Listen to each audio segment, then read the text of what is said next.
macmiil laga yaabee inaad raadinayso iibka shay gaar ah balse aadan haysan akhbaar kuugu filan. Dalaal Service Company waxay ku bidhaaminaysaa halka ay taalo baahidada saxda ah anagoo kulmin doona iibiyaha iyo iibsada. Waxaanu aqoon buuxda u leenahay qiimaha kala iibsiga ee suuqyada. Waxaa inoo diiwaan gashan hantida guurtada iyo maguurtada ah ee suuqyada magaalada.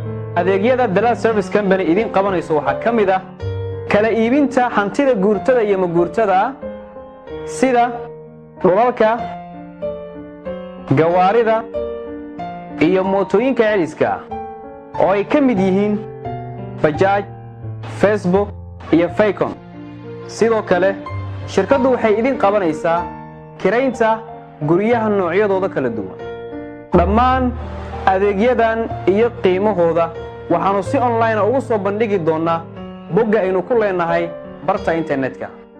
Macmiil haddaad iibsanayso ama iska iibinayso hanti guurto ama maguurto fadlan iska diiwaan geli xafiiska kuugu dhow ee Dalaal Service Company.